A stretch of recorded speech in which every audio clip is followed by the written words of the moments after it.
हो आप लोग? आई होप आप सभी अच्छे और मजे में होंगे। मेरा नाम भारती और आज के इस वीडियो में हम लोग क्या पढ़ने वाले हैं? आज के इस वीडियो में हम लोग बायोलॉजी का एक बहुत ही इंपॉर्टेंट टॉपिक जिसका नाम है सेल मेम्ब्रेन। देखिए, इससे पिछले वीडियो में हम लोग सेल के बारे में पढ़े थे कि सेल होती क्या है और फिर उनके क्या क्या बेसिक फीचर्स है, उन सब के बारे में पढ़े थे। और आज उसके एक फीचर्स जो कि है सेल मेम्ब्रेन होता है, उसके बारे में हम लोग डिटेल में पढ़ने वाले हैं। सबसे पहले समझते हैं कि सेल मेम्ब्रेन जो है वो होती कहाँ पर है। सेल मेम्ब्रेन होती कहाँ पर? तो सबसे पहले हम एक सेल बनाते हैं। ये एक सेल है, ठीक है।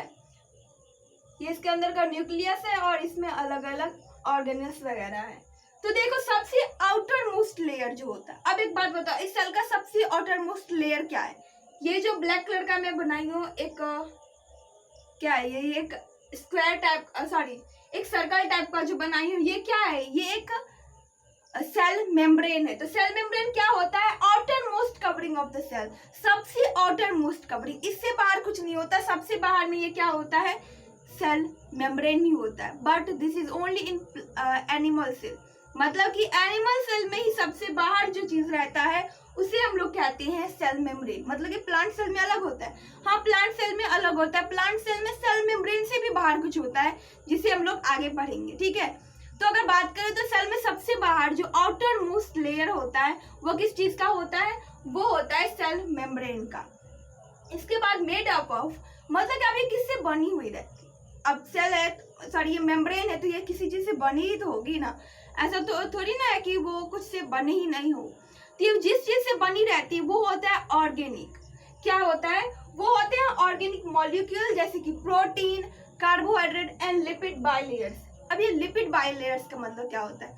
इसे लिपिड कहे या फैट कहे, फैट या लिपिड का क्या होता है? बाइलेयर होता है। अब ये बाइलेयर क्या होता है? बाइलेयर का मतलब जिसका दो लेयर होता है। ये जो सेल मेम्ब्रेन होता है, इसका ये सेल मेम्ब्रेन का दो लेयर होता है, एक ही लेयर नहीं होता, उसका दो लेयर होता है। इसीलिए कहा जाता है कि फैट का वहां पर क्या होता है? दो लेयर बना हुआ रहता है। तो ये किस किस चीज से मिलकर बनी रहती है? तो ये ऑर्गेनिक मॉलिक्यूल से बनी रहती है। अब हमारे बॉडी तो इसमें और इनऑर्गेनिक तो रहेगा नहीं, ऑर्गेनिक ही रहेगा जो भी। तो ये ऑर्गेनिक मॉलिक्यूल से बनी हुई रहती है। और जो कि होता है प्रोटीन, कार्बोहाइड्रेट एंड लिपिड या फैट का बाई लेयर, मतलब उसका दो लेयर चढ़ा हुआ रहता है, उससे ये सेल मेम्ब्रेन बना हुआ रहता है। इसके बाद नेक्स्ट है, अब इसका फंक्शन क्या होता है? देखो ये क्या हुआ, ये कहाँ पर, इसका लोकेशन बता दिया। सेकंड में बताया कि ये किस चीज से बना हुआ रहता है, और अब बताया जाएगा कि इसका फंक्शन क्या होता है, मतलब सेल मेम्ब्रेन का फंक्शन क्या होता है। इसका फंक्शन होता है दिस अलाउ द एंट्री और exit of some material in and out of the cell. अब ये एंट्री करती है एंड एग्जिट करती है कुछ मटेरियल का। देखिए, ये जो सेल मेम्ब्रेन होता है ना, ये कहा जाए तो ये क्या होता है ना, बॉडी का। आप सपोज करो एक स्कूल है, ठीक है, आप जिस स्कूल में पढ़ते हो उस स्कूल में क्या होता है? बाउंड्री रहती है और वहां पर गार्ड अंकल रहते हैं। क्या एक बात बताओ, गार्ड अंकल कभी भी एक किडनैपर को अंदर आने देंगे? मतलब किडनैपर को कभी भी एक स्कूल के अंदर आने देंगे? नहीं ना। क्या कोई जानवर रहेगा, कोई जंगली जानवर रहेगा, उसे क्या स्कूल के अंदर आने देंगे? नहीं आने देंगे। तो स्कूल के अंदर वो किसको आने देंगे? स्टूडेंट्स को, टीचर्स को, ठीक है। मतलब कि वो किसी सारे चीज को अंदर नहीं आने दिया जा सकता है, कुछ ही चीज को अंदर आने देंगे वो। ठीक उसी तरह ये जो सेल मेम्ब्रेन होता है ना, ये कुछ ही चीज को अपने सेल के अंदर आने देता है, सब कुछ को नहीं। अब वो कुछ चीज होती क्या क्या है? तो आप जैसे देखो कि जो चीज सेल के लिए यूजफुल रहता है ना, उसे वो सेल के अंदर आने देता है और फिर एग्जिट में भी हेल्प करता है। ये किस चीज में हेल्प करता है? एंट्री के साथ साथ एग्जिट में, मतलब कि सेल से बाहर किसी चीज को निकालने में। अब एक बात बताओ कि ऐसा तो है, हमने बताया कि सेल एक लिविंग ऑर्गेनिज्म है, तो लिविंग ऑर्गेनिज्म रहेगा, इसका मतलब कि वो फूड प्रिपेयर करेगा, उसमें इसका कुछ वेस्ट मटेरियल होगा। अब ऐसा तो है नहीं कि वेस्ट मटेरियल को वो सेल अपने अंदर ही हमेशा रखा रहेगा जब तक उसका लाइफ स्पेन रहेगा, ऐसा तो है नहीं। वो क्या करेगा? वो उसे रिलीज करेगा, उसे सेल से बाहर, उसे बाहर निकालेगा। तो उसका काम भी, मतलब कि बाहर निकालने में उसको हेल्प कौन करता है? तो वो करता है सेल मेम्ब्रेन। एंट्री करने में भी हेल्प करता है, एग्जिट करने में भी हेल्प करता है। और यहाँ पर सम क्यों लिखा गया, इसका मतलब आप लोगों को समझ में आ गया, क्योंकि ये हर चीज को एलो नहीं करता, कुछ ही चीज को एलो करती है, इसीलिए हम लोग इसे क्या कहते हैं, सेलेक्टिवली परमिएबल मेम्ब्रेन कहते हैं। अब वापस क्वेश्चन आता है कि सेलेक्टिवली परमिएबल मेम्ब्रेन क्या होता है। तो सेल मेम्ब्रेन, मेम्ब्रेन से मेम्ब्रेन समझ में आ गया। सेलेक्टिवली परमिएबल का मतलब होता है कुछ ही चीज को, ये हर चीज को अंदर नहीं आने देता है, कुछ ही चीज को ये अंदर आने देता है, इसलिए इसको कहा जाता है सेलेक्टिवली परमिएबल मेम्ब्रेन। और लास्ट है जिसका फंक्शन होता है वो रेगुलेट करता है shape. It helps to maintain the shape of the cell, cell के शेप को मेंटेन करने में ये हेल्प करता है। अब ये कैसे, उसको एक एग्जांपल के थ्रू समझते हैं। अब जैसे देखो एक पॉन्ड है, एक आपके घर के पास एक तालाब है, ठीक है। अब तालाब का घाट होगा ना, घाट जिससे घाट होगा तभी तो उसके अंदर वहां पर पानी होगा। तो वो जो घाट होगा, घाट का जो शेप रहेगा पॉन्ड का भी वही शेप होगा। अब जैसे देखो कि तीन ही साइड से घाट बनी हुई होगी, ये तीन साइड से ही घाट बनी हुई होगी, तो इसका मतलब क्या हुआ कि वो जो तालाब है वो एक ट्रायंगुलर तालाब होगा। मतलब कि अब इसमें जो इसका जो बाउंड्री है वो तीन ही साइड से, मतलब वो जो घाट है वो तीन साइड से है। मतलब कि वो शेप क्या लगा, अगर पॉन्ड का शेप पूछा जाए कि पॉन्ड का शेप क्या है, तो आप बोलेंगे कि ये ट्रायंगुलर शेप का पॉन्ड है। क्यों? क्योंकि इसका बाउंड्री जो है वो ट्रायंगुलर है। वैसे ही अगर कोई पॉन्ड है जो कि स्क्वायर है, उसका मतलब उसके चार घाट है और वो एक स्क्वायर बनाता है, ठीक है।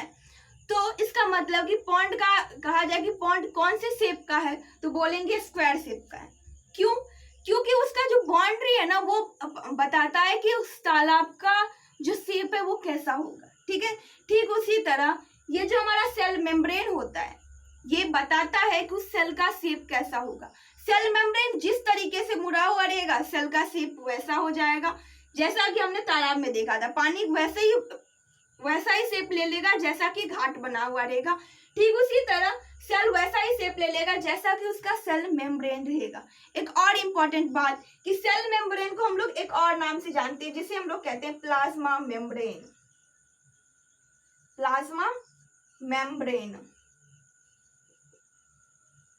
सेल मेम्ब्रेन को हम लोग किस नाम से जानते हैं? प्लाज्मा मेम्ब्रेन के नाम से जानते हैं। और आई थिंक दैट की एक इम्पॉर्टेंट बात है कि आप लोग एग्जाम में सेल मेम्ब्रेन ना देकर के प्लाज्मा मेम्ब्रेन देकर क्वेश्चन पूछ दिया जाए और आप लोग वहां पर कंफ्यूज हो जाएंगे। तो सेल मेम्ब्रेन को एक और नाम से जाना जाता है जो कि प्लाज्मा मेम्ब्रेन। तो अभी हमने क्या क्या पढ़ा? सबसे पहले से जो हमारा सेल मेम्ब्रेन होता है वो कहाँ रहता है, उसके बाद हम लोग पढ़े कि उसको वो बना किस चीज से रहता है, उसके बाद पढ़े उसका फंक्शन क्या होता है, ठीक है, और फिर उसको और किस नाम से जाना जाता है, इन सब के बारे में पढ़े। आई होप कि आप लोगों को समझ में आ गया होगा। अब हम लोग क्या पढ़ेंगे, वही एक एडिशनल सब्सटेंस जो कि एडिशनल चीज जो कि सेल वॉल होती है और जो कि प्लांट सेल में सिर्फ होता है। अब देखो सेल वॉल के बारे में समझने वाले हैं। तो अभी सेल वॉल जो होता है ना ये प्लाज्मा मेम्ब्रेन के बाहर होता है, मतलब कि ये प्लांट सेल में होता है। सबसे पहले ये प्लांट सेल में होता है। कभी भी सेल वॉल एनिमल सेल में नहीं होता, ये सिर्फ और सिर्फ प्लांट सेल में होता है। तो अगर कहा जाए तो प्लांट सेल किस किस चीज से मिलकर बनी हुई रहती है, तो प्लांट सेल बना रहता है cell wall plus cell membrane. Animal में हमने क्या पढ़ा, सिर्फ और सिर्फ उसमें सेल मेम्ब्रेन ही रहता है, बट प्लांट में क्या होता है, सेल वॉल भी ऐड हो जाता है। अब ऐसा क्यों होता है? क्योंकि देखो ये जो भगवान जो इस दुनिया को बनाए ना बहुत ही सोच समझ कर बनाए। हम लोग को अगर कोई पिटाई करने आता है तो हम लोग खुद को हाथ से प्रोटेक्ट करते हैं। वही अगर प्लांट को पिटाई करने आता है, अगर प्लांट को पिटाई करने का मतलब कि प्लांट को अगर कोई काटने आता है तो वो खुद को कैसे प्रोटेक्ट करेगा? उसके पास कोई हाथ तो है नहीं, तो वो खुद को प्रोटेक्ट करता है इस सेल वॉल के थ्रू। ये क्या होता है ना, ये रिजिडिटी प्रोवाइड करता है प्लांट को, और उसके वजह से क्या होता है कि वो स्ट्रांग हो जाता है और वो काटने में मतलब कि काट तो देते हैं प्लांट को, बट क्या होता है ना बहुत ज्यादा एफर्ट लगाना पड़ता है। अगर आसानी से अगर जैसे देखो कि हम लोगों को कीड़ा आकर काट लेता है, बट वही प्लांट को काट पाता है? नहीं काट पाता है। क्यों? क्योंकि वो रिजिड होती है, ठीक है। तो प्लांट में क्या होता है, सेल वॉल रहता है प्लस सेल मेम्ब्रेन होता है। ये जो है ये it lies outside the plasma membrane. अब ये रहता है कहाँ, इसका लोकेशन कहाँ है, तो ये प्लाज्मा मेम्ब्रेन के बाहर है। तो आप यहाँ पर आपके मन में एक क्वेश्चन आया होगा कि अभी हमने कुछ देर पहले बताया कि आउटर मोस्ट लेयर जो होता है वो सेल वॉल का, सेल मेम्ब्रेन का होता है, फिर उससे भी बाहर ये प्लाज्मा मेम्ब्रेन क्यों सॉरी इससे भी बाहर ये सेल वॉल क्यों आ गया? इसीलिए क्योंकि ये एडिशनल होता है प्लांट में, एनिमल में नहीं होता। वो हमने केस बताया था एनिमल में, और ये जो है ये प्लांट में रहता है। प्लांट में सेल वॉल रहता है जो कि सेल मेम्ब्रेन से भी बाहर रहता है। देखो ये सेल मेम्ब्रेन है और सेल मेम्ब्रेन के बाहर ये क्या है? ये है सेल वॉल, सेल वॉल, और ये है मेम्ब्रेन। मेम्ब्रेन, मेम्ब्रेन का मतलब हुआ सेल मेम्ब्रेन है ये, और उससे बाहर होता है क्या होता है? सेल वॉल होता है। ठीक है, तो अभी हमने क्या पढ़ा? इसका लोकेशन देख ली, कंपोज्ड ऑफ सेलुलोज। अब मेनली ये क्या होता है? सेलुलोज से ही बना हुआ रहता है, मेनली, मतलब हमेशा नहीं बट मेनली ये सेलुलोज से ही बना हुआ होता है। Maintain a definite shape of cell. अब यहाँ पर एक और क्वेश्चन मन में आया होगा कि अभी कुछ देर पहले हमने प्लाज्मा मेम्ब्रेन में बताया कि वो भी maintain shape of cell, but इसमें डेफिनिट शेप ऑफ सेल क्यों लिखा गया है? क्योंकि देखो सेल वॉल का एक फिक्स्ड स्ट्रक्चर होता है, ये जो है ना शेप हेक्सागोनल है, ये शेप होता है सेल वॉल का। मतलब कि सेल वॉल जो है, सेल मेम्ब्रेन का शेप चेंज हो सकता है बट सेल वॉल का शेप चेंज नहीं होगा।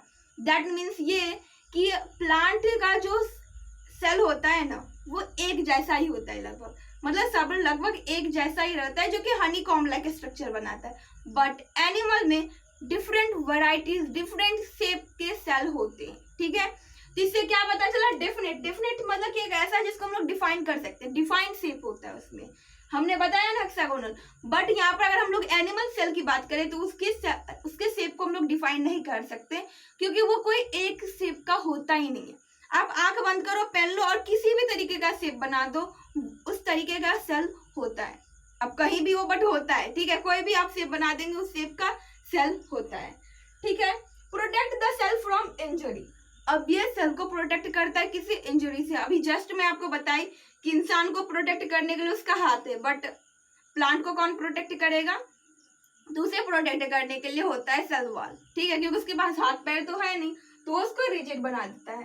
Provide mechanical support. अब देखो यहाँ पे वर्ड आता है मैकेनिकल। अब इसका मतलब क्या होता है? तो देखो आगे हम लोग फिजिक्स में पढ़ेंगे कि मैकेनिकल का मतलब क्या होता है। अभी बस समझ लेते हैं कि ये प्रोवाइड सपोर्ट। अब ये सपोर्ट प्रोवाइड करता है प्लांट को एकदम सीधा रहने में। ठीक है, तो यही कुछ था हमारे सेल वॉल के बारे में। आई होप कि आप लोगों को समझ में आ गया होगा। अगर ये वीडियो आप लोग के लिए यूजफुल रहा तो प्लीज वीडियो कर दीजिएगा एक लाइक और हमारे चैनल कर दीजिएगा सब्सक्राइब। Thanks for watching.